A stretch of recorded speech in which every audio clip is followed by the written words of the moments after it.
Ayo berinvestasi akhirat, bangun rumahmu di surganya. Sempurnakanlah ibadah Anda dengan beramal jariah yang pahalanya tidak terputus hingga akhir kiamat.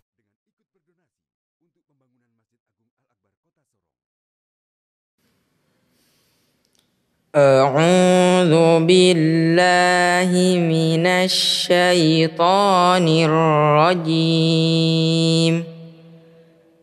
Bismillahirrahmanirrahim. Afatatma'una an yu'minu lakum wa qad kana fariqum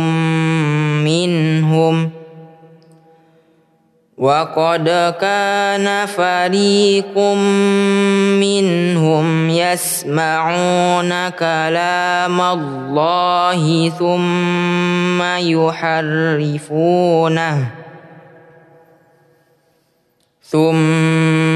yuharrifunahu min ba'di ma aqaluhu wa hum ya'lamun. Wa idza laqul ladina amanu qalu amanna wa idza khala ba'duhum ila ba'din qalu atuhaddithunahum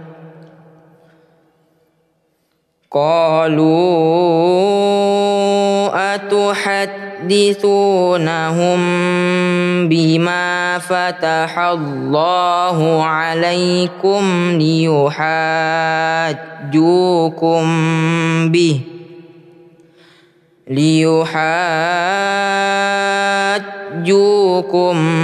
bihi 'inda rabbikum afala ta'qilun. Awala ya'lamuna anna Allaha ya'lamu ma yusirruna wa ma yu'linun. Wa minhum ummiyuna la ya'lamuna al-kitaba illa amaniya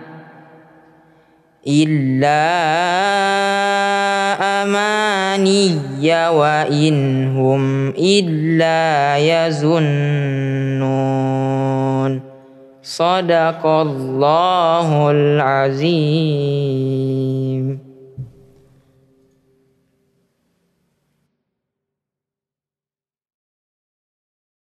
Bismillahirrahmanirrahim. Assalamualaikum warahmatullahi wabarakatuh. Alhamdulillahi rabbil alamin. Wassalatu wassalamu ala ashrafil anbiya'i wal mursalin wa ala alihi wa ashabihi wa man tabi'ahum bi ihsanin ila yaumiddin. Asyhadu an la ilaha illallah wahdahu la syarikalah wa asyhadu anna Muhammadan abduhu wa rasuluh. Alhamdulillah, kaum muslimin, muslimat, para pemirsa yang dirahmati oleh Allah Subhanahu wa taala. Kembali kita bertemu dalam acara rutinitas pekanan kita, Tafsir Al-Qurtubi. Jemaah yang dirahmati Allah.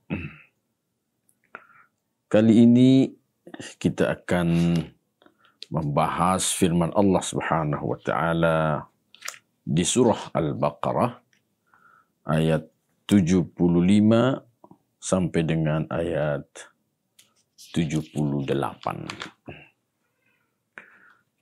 Di ayat yang ke-75 Allah Subhanahu wa taala berfirman, A'udzu billahi minasy syaithanir rajim. Afatatma'una an yu'minu lakum وَقَدْ كَانَ فَرِيقٌ مِّنْهُمْ يَسْمَعُونَ كَلَامَ اللَّهِ ثُمَّ يُحَرِّفُونَهُ مِنْ بَعْدِ مَا أَقَلُوهُ وَهُمْ يَعْلَمُونَ. Apakah kalian mengharapkan bahwasanya mereka itu beriman kepada kalian? Padahal sungguh sekelompok dari mereka mendengarkan kalam Allah, firman-firman Allah, summa yuharrifunahu, kemudian mereka merubah kalam Allah itu min ba'di ma aqaluh, sesudah mereka mengerti, wahum ya'lamun, dan mereka mengetahui bahwa ini adalah tindakan yang salah. Jamaah yang dirahmati Allah, berkaitan dengan ayat ke-75 ini ada dua penjelasan yang diutarakan oleh Syekh Al-Qurtubi. Yang pertama, bahwa al-khitab, ucapan ini, yakni yang dimaksudkan adalah firman Allah di surah Al-Baqarah ayat 75. Ucapan ini, firman Allah ini, li ashabin Nabi sallallahu alaihi wasallam, ditujukan kepada para sahabat Nabi sallallahu alaihi wasallam. Wa dzalika annal ansara kana lahum hirsun ala islamil yahud. Hal itu disebabkan karena kaum Ansar, sahabat Nabi ini, mereka punya keinginan yang sangat akan keislamannya orang-orang Yahudi. Lil halafi wal jiwari alladhi kana bainahum. Karena adanya perjanjian-perjanjian yang mereka ucapkan, juga karena orang-orang Yahudi Madinah itu adalah merupakan tetangga dekat dari mereka. Jadi Allah Subhanahu wa taala menegur para sahabat Nabi ini dengan pernyataan afatatma'una ayyuminu lakum. Apakah kalian semua berharap bahwa mereka itu akan beriman kepada kalian, percaya kepada kalian? Wa qad kana fariqum minhum yasma'una kalam Allah. Padahal sungguh sekelompok dari mereka itu pernah mendengarkan firman-firman Allah, thumma yuharrifunahu, kemudian mereka merubah firman Allah, min ba'di ma aqaluh, sesudah mereka memahami firman Allah itu, wahum ya'lamun, sedangkan mereka mengetahui bahwa tindakan mereka merubah firman Allah itu adalah sesuatu yang salah. Yang kedua, bahwa khitab ini, ucapan atau firman Allah ini ditujukan kepada Nabi sallallahu alaihi wasallam secara khusus. Al-khitabu lin nabi khassah. Diriwayatkan dari Ibni Abbas, di sana dinyatakan bahwa yang dimaksudkan adalah la tahzan ala takdzibihim iyyak. Jangan kamu sedih wahai Muhammad bahwa mereka orang-orang Yahudi itu mendustakan engkau. Wa akhbarahu annahum min ahli su' alladzina madaw. Dan Allah memberitahukan kepada mereka bahwa mereka itu sebenarnya adalah orang-orang yang suka melakukan hal-hal yang buruk sebagaimana dahulu kala menjadi tabiat, adat, kebiasaan mereka. Jadi jamaah yang dirahmati Allah, bahwasanya ya penampilan mereka yang senantiasa berusaha untuk melakukan tazwir wa tahrif, pemalsuan dan merubah-rubah kitab suci, itu adalah hal yang tidak bisa mereka rubah, karena itu sudah menjadi kebiasaan dahulu kala. Dan Allah menegur, mengapa engkau wahai Rasulullah sallallahu alaihi wasallam sangat berkeinginan keras agar mereka itu beriman, percaya kepada kalian. Dan teguran ini tentu bermakna bahwa jangan kalian, wahai Nabi, wahai sahabat Nabi, jangan kalian terlalu berharap, jangan kalian kecewa, karena memang begitulah tingkah laku mereka. Kaum muslimin yang dirahmati Allah. Adapun pernyataan Allah yang menyatakan summa yuharrifunahu min ba'di ma aqalu, kemudian mereka merubah-rubah kitab suci mereka sesudah mereka mengerti, maka kalimat ini itu ditujukan kepada ulama al-Yahud, para ulamanya orang-orang Yahudi. Ya, ulamanya orang-orang Yahudi, alladzina yuharrifuna at-Taurah, yang mereka itu merubah-rubah kitab Taurat, fayaj'aluna al-harama halalan. Mereka menjadikan hal yang diharamkan oleh Allah, mereka halalkan. Wal harama wal halala haraman. Dan hal-hal yang dihalalkan oleh Allah, mereka haramkan. Yang haram mereka halalkan, yang halal mereka haramkan. Ittiba'an li ahwaihim, karena mereka senantiasa memperturutkan hawa nafsu mereka. Jadi tentu yang punya kemampuan untuk merubah kitab suci Taurat ini adalah ulama-ulama mereka, rahib-rahib mereka. Kaum muslimin jamaah yang dirahmati Allah. Di ayat yang ke-76 Allah Subhanahu wa taala menyatakan, wa idza laqul ladzina amanu qalu amanna. Kalau mereka berjumpa dengan orang-orang yang beriman, mereka pun berkata, kami orang-orang yang beriman. Wa idza khala ba'duhum ila ba'd.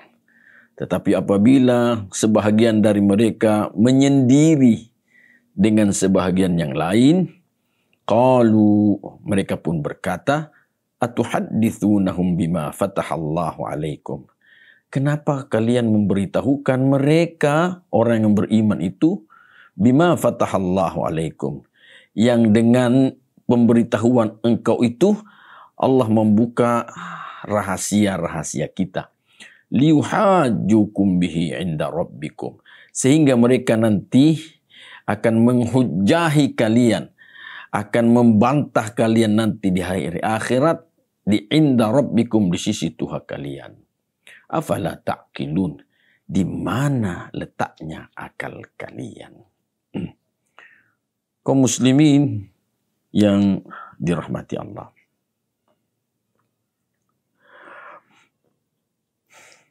Wa idza khala ba'duhum ila ba'd, apabila mereka saling menyendiri antara sebahagian mereka dengan sebahagian yang lain, maksudnya adalah mereka sendiri, kelompok mereka sendiri bertemu, berkhalwat, menyendiri-menyendiri, tak ada orang yang beriman di situ. Jadi antara mereka dengan mereka sendiri bergabung, berkumpul. Di sini dinyatakan wadzalika anna nasam minhum aslamu tsumma nafaqu. Ayat ini menunjukkan bahwa ada sekelompok manusia dari mereka orang Yahudi itu, ada sekelompok dari mereka yang berislam. Tsumma nafaqu, tetapi kemudian mereka menjadi munafik. Fakanu yuhaddithunal mu'minina minal Arab, maka orang-orang munafik ini dari kalangan mereka memberitahukan orang-orang beriman dari orang Arab bima udziba bihi aba'uhum, hal-hal yang menyebabkan nenek moyang mereka itu diazab oleh Allah Subhanahu wa taala. Ada sekelompok dari orang-orang Yahudi berislam, tetapi mereka mengidap penyakit kemunafikan.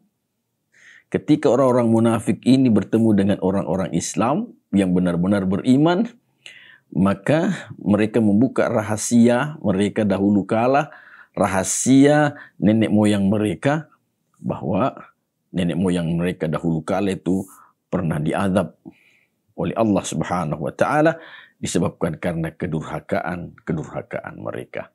Inilah yang menyebabkan antara satu dengan yang lainnya, di antara mereka saling tidak menyenangi. Karena sekelompok dari mereka ini menuduh temannya yang lain yang munafik ini bahwa mereka membuka rahasia mereka yang nantinya dapat dijadikan sebagai hujjah, sebagai bantahan nanti di sisi Allah Subhanahu wa taala. Selanjutnya, pada pernyataan Allah yang menyatakan atuhadditsunahum bima fatahallahu alaikum. Apakah kalian memberitahukan mereka orang-orang yang beriman itu dengan apa yang Allah membuka aib-aib kita dahulu kala. Diriwayatkan oleh Ibnu Abbas dan Suddi, di sana dinyatakan, Inna Aliyan lamma nazilu Quraidha, sesungguhnya Ali bin Abi Thalib, tatkala beliau mampir di Quraidha, Yauma Khaybar, pada perang Khaybar, sami'a sabbun Rasulullah sallallahu alaihi wasallam. Beliau Ali bin Abi Thalib mendengarkan ada orang yang mencela Rasulullah sallallahu alaihi wasallam. Fansarafa ilaih. Kemudian Ali bin Abi Thalib ini pergi menemui Rasulullah sallallahu alaihi wasallam. Wa qala, dan Ali bin Abi Thalib rahimahullah, beliau berkata, ya Rasulullah, wahai Rasulullah, la tablugh ilaihim, jangan kamu pergi menemui mereka. Wa arrid lahu, berpalinglah, menjauhlah dari mereka. Faqala, lantas Rasulullah bersabda, adunnuka sami'ta syatmi minhum, saya mengira, saya sangka, wahai Ali, engkau telah mendengar celaan dan cacian terhadap aku dari mereka. Lau ra'auni lakaffu an dhalik. Sekiranya mereka itu melihat langsung aku, ada aku di situ, kata Rasulullah, lakaffu an dhalik, mereka pasti menahan diri dari mencela aku.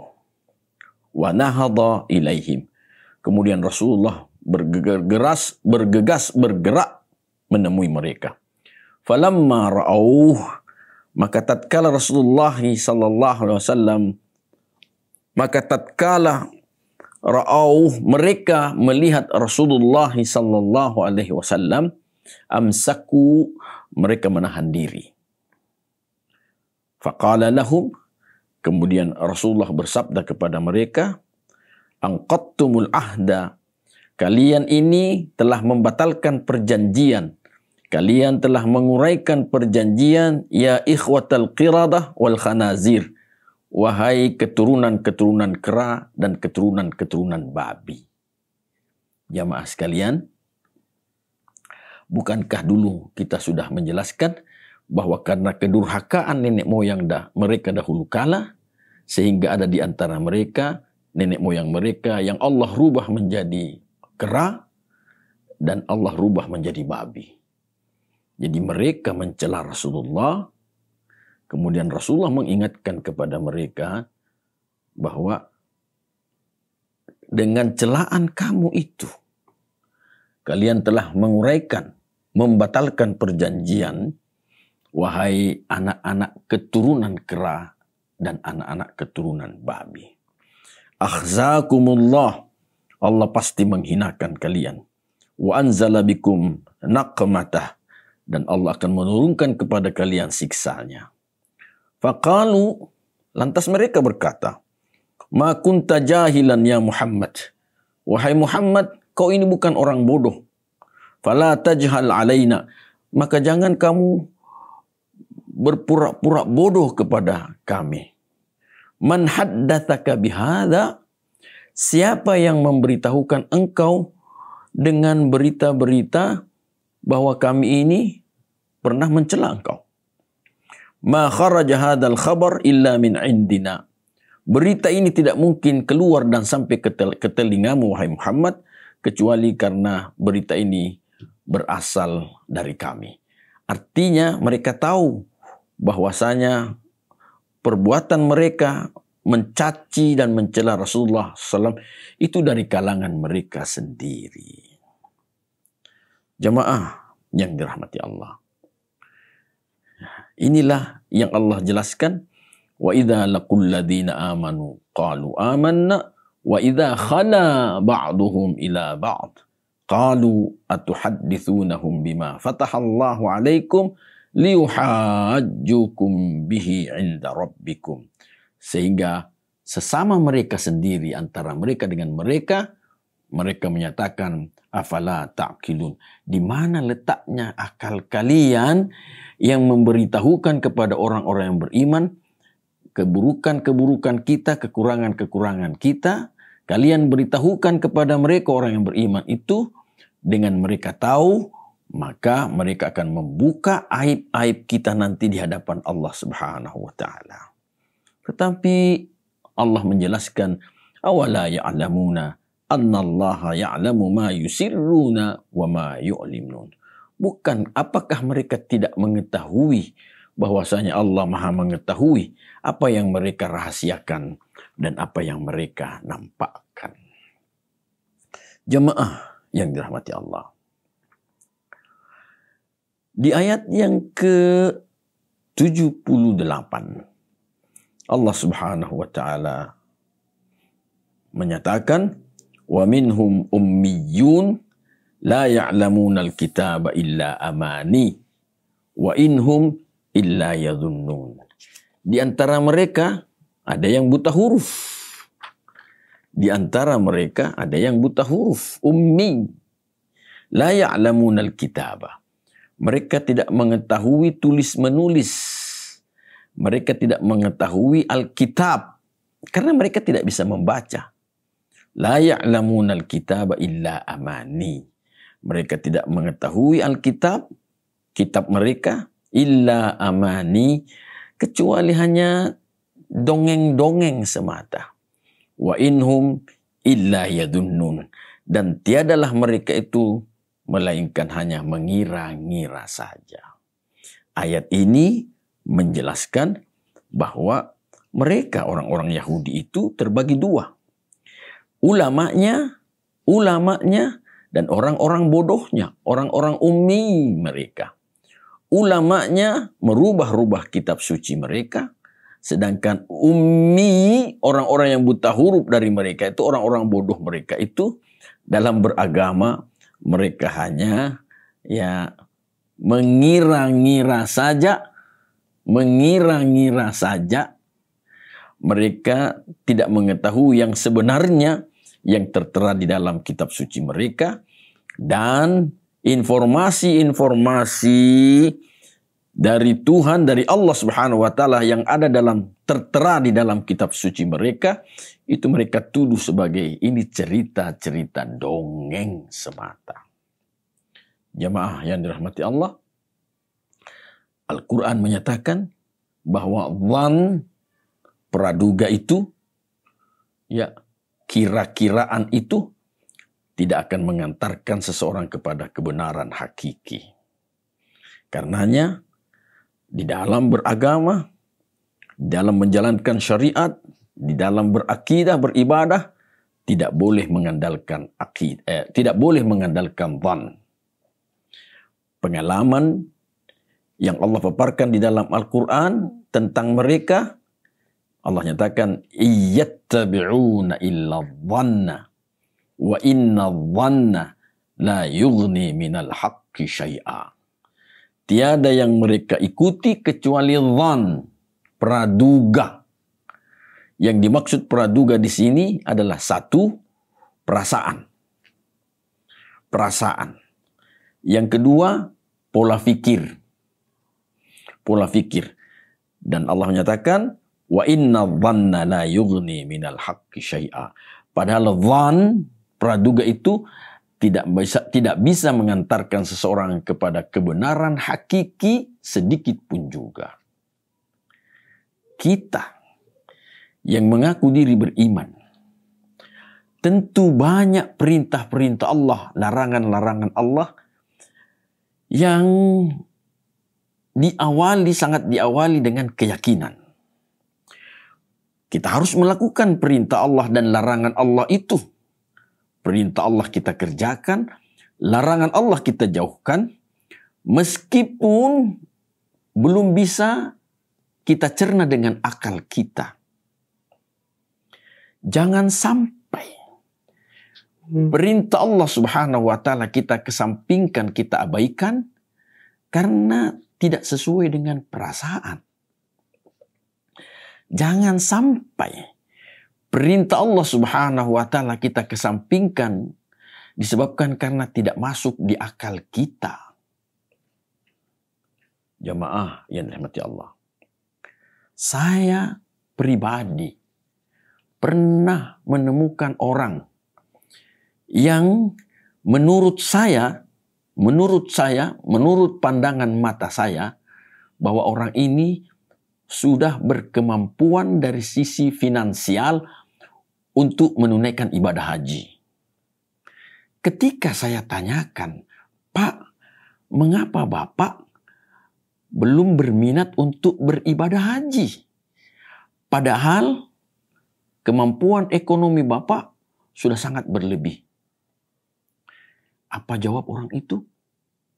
Ustadz, saya ini merasa saya belum pantas beribadah haji.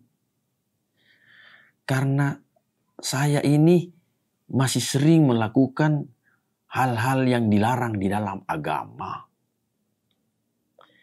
Pernyataan orang ini tentu keluar dari perasaan atau mungkin pikiran dia. Kalau kita ingin merenungkan hal yang hakiki yang sebenarnya, bukankah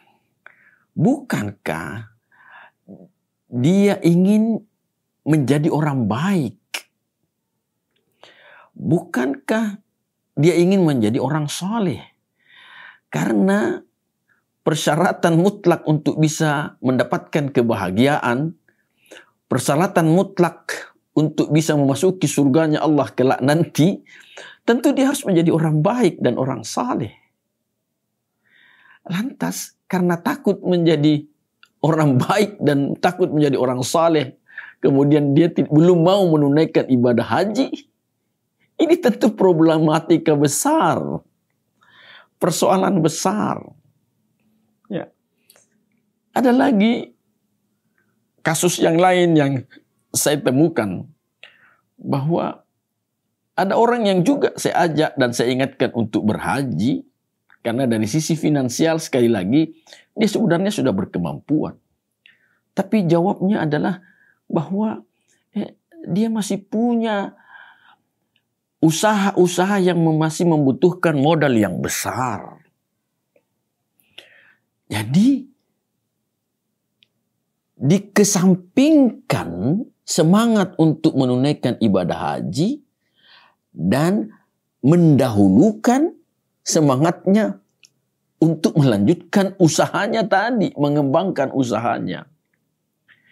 Padahal, jemaah sekalian, hal yang membuktikan bahwa tak ada orang yang jatuh miskin kalau dia menunaikan ibadah haji. Tapi tentu dengan cara-cara yang syar'i. Artinya bahwasanya seseorang menunaikan ibadah haji dengan cara yang syar'i tidak akan memiskinkan seseorang. Bukankah ulama kita menjelaskan bahwa tak boleh melepas menjual harta satu-satunya lantas digunakan untuk ongkos haji? Tidak boleh. Ada seseorang yang punya katakanlah 2 kapling tanah. 2 kapling tanah. kalau satu kapling ini dia jual, lantas dia pakai untuk beribadah haji, boleh. Boleh. Tetapi kalau hanya satu-satunya kapling tanah yang dia punyai, kemudian kalau dia jual untuk ongkos ibadah haji, pulang ibadah haji, dia menjadi kere, tidur di emperan depan rumah orang atau emperan toko, dia kere, tentu ini tidak dibenarkan karena tidak syar'i. Nah, yang saya maksudkan tadi adalah orang yang secara finansial sudah sangat cukup, tetapi masih mementingkan persoalan regulasi perdagangannya, perkembangan perdagangannya, sehingga semangat beribadah hajinya itu diabaikan. Tentu ini persoalan yang serius yang berkaitan dengan keimanan dan ibadah seseorang. Jadi yang saya ingin sampaikan jemaah sekalian bahwa jangan sampai hanya karena persoalan pikiran dan perasaan kita sehingga syariat Allah Subhanahu wa taala diabaikan. Itu yang Allah ingatkan. Iyattabi'una illa dhanna wa inna dhanna la yughni minal haqqi syai'a. Tiada yang mereka ikuti kecuali praduga, dan praduga itu tidak akan pernah mengantarkan seseorang kepada kebenaran hakiki sedikit pun juga. Jemaah yang dirahmati Allah. Di lain hal, jangan sekali-kali zon praduga ini mewarnai di antara rangkaian ibadah kita kepada Allah Subhanahu wa taala. Ibadah salat katakanlah. Salat yang kita lakukan harus berdasarkan dalil. Artinya ada penjelasan keterangan dari Rasulullah sallallahu alaihi wasallam. Itu sebabnya sejak dari awal Rasulullah menyatakan sallu kama ra'aitumuni usalli. Salatlah kalian sebagaimana engkau melihat aku salat. Kita tidak hidup satu zaman dengan Rasulullah. Rasulullah sudah sekian ribu tahun yang lalu meninggalkan kita. Artinya secara kasat mata kita tidak pernah melihat Rasulullah sallallahu alaihi wasallam salat. Tetapi ulama kita menjelaskan bahwa hadis-hadis, keterangan-keterangan yang menjelaskan tentang tata cara salatnya Rasulullah sudah sangat lengkap.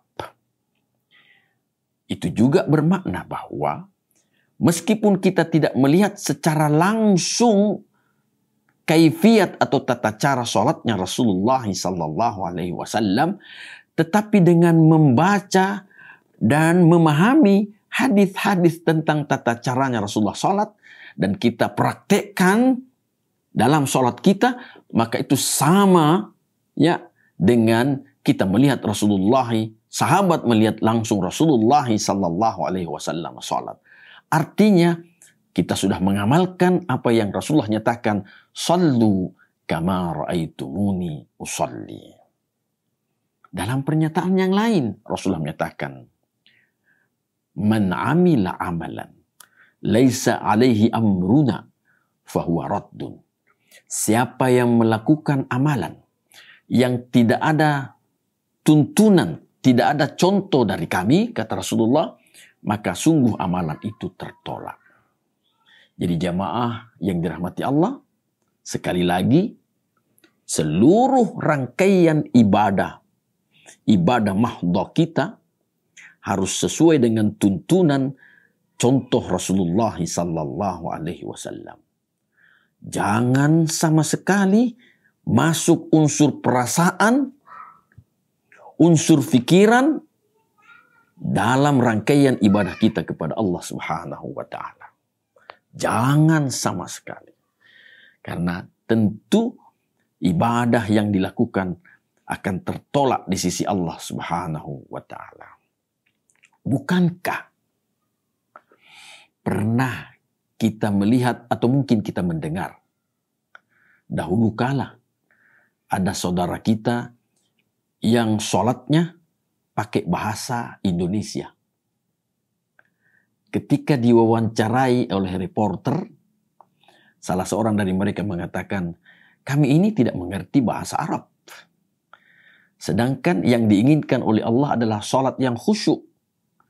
Kami tidak mengerti bahasa Arab.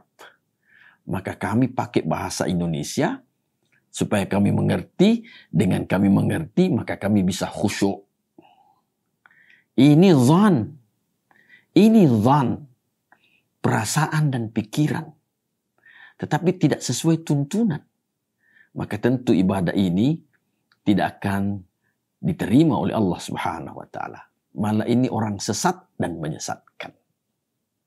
Jemaah sekalian yang rahmati Allah, coba diperhatikan ya, jangan sampai masih ada ya saudara-saudara kita yang melakukan amalan-amalan ibadah, katakanlah salat, tidak sesuai dengan tuntunan Rasulullah sallallahu alaihi wasallam. Perhatikan pula dalam berakidah, jemaah sekalian. Dalam berakidah, harus akidah yang murni. Tidak boleh ada unsur perasaan.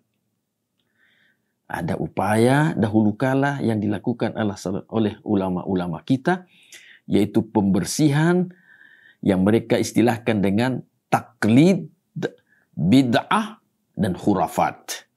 Berkaitan dengan akidah dan ibadah. Taklid itu artinya ikut-ikutan. Taklid, bid'ah itu artinya hal yang ditambah-tambah, yang dibikin-bikin, tentu tak ada tuntunan. Khurafat itu artinya dalam bahasa modern kita sekarang ini irasional. Irasional. Ketiga hal ini bisa saja menyentil masuk dalam akidah dan ibadah kita. Masuk dalam akidah dan ibadah kita. Jadi jamaah yang dirahmati Allah, jangan sampai ya kita pun juga terkena penyakit yang pernah dialami oleh orang-orang Yahudi, bahwasanya orang-orang yang bukan ulama mereka itu di dalam beragama mereka senantiasa mengikuti zan, praduga-praduga, sangkaan-sangkaan. Ya, mereka menyangka ini, menyangka begitu, tetapi tidak berdasarkan tuntunan dari Allah dan tuntunan dari Nabi mereka. Jamaah yang dirahmati Allah. Ada pernyataan yang menyatakan bahwa qala Abu Bakar Al-Anbari. Abu Bakar Al-Anbari berkata, wa qad haddatsana Ahmad bin Yahya An-Nahawi. Ahmad bin Yahya An-Nahawi menceritakan kepada kami annal Arabah, bahwasanya orang-orang Arab jahiliyah dahulu taj'alu dhanna ilman. Mereka menjadikan dhan itu sebagai sesuatu yang diyakini. Mereka menjadikan dhan, praduga itu sebagai sesuatu yang diyakini. Wasyakkan. Juga mereka menjadikan dhan itu sebagai sesuatu yang meragu-ragukan. Wakadziban. Juga mereka menjadikan dhan itu sebagai sesuatu yang didustakan. Tidak ada pilihan lain. Mereka terperangkap kepada tiga hal ini. Dhan pada saat tertentu dijadikan sebagai ilman, hal yang diyakini. Dhan pada saat tertentu dijadikan sebagai syakkan, yang meragu-ragukan. Dhan pada saat tertentu dijadikan sebagai kadziban, sesuatu hal yang didustai. Kenapa begitu? Karena mereka tidak punya ilmu. Mereka tidak membaca. Ya, tidak membaca. Jadi kata kuncinya adalah pertama, perlunya akidah yang benar. Perlunya akidah yang benar. Perlunya akidah yang lurus Kemudian tentu hati yang bersih, kemudian keistiqomahan. Kalau ketiga hal ini dimiliki oleh kita jamaah sekalian, maka tentu kita akan senantiasa berjalan dalam keridhaan Allah Subhanahu wa ta'ala. Sebaliknya, seorang yang alim, tapi tidak istiqomah, tetapi akidahnya pada satu saat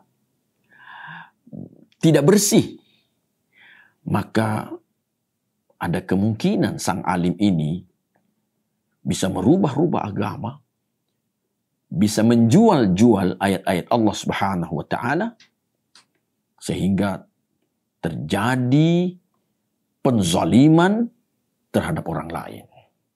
Ini yang pada satu ketika Rasulullah SAW beliau bersabda, akhwafun nasi alaikum al-ulama ussu. Manusia yang paling aku takutkan pada kalian, hai orang Islam. Kata alaikum itu pada kalian, hai orang Islam. Hal yang paling aku takutkan adalah al-ulama ussu. Ulama yang jahat. Siapa ulama yang jahat ini? Ialah mereka yang menyandarkan dirinya kepada harta dan menyandarkan dirinya kepada penguasa guna mendapatkan keduniawian, sehingga mereka menjual akidah ini, mereka memutarbalikkan kebenaran karena faktor duniawi tadi ini. Wal iyadzu billah. Kita berlindung kepada Allah Subhanahu wa ta'ala.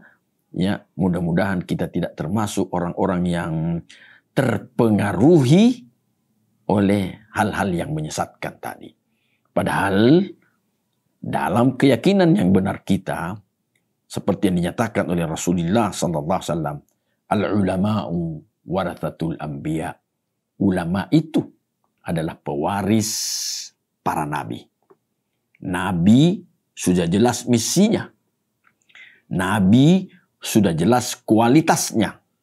Tetapi ingat pula jemaah sekalian, bahwa para nabi juga mengalami dan merasakan resiko-resiko atas misi yang mereka jalankan dalam ketaatannya kepada Allah Subhanahu wa ta'ala. Artinya, kalau ada ulama yang notabene pewaris nabi mengalami resiko-resiko, maka itu bukan hal yang baru.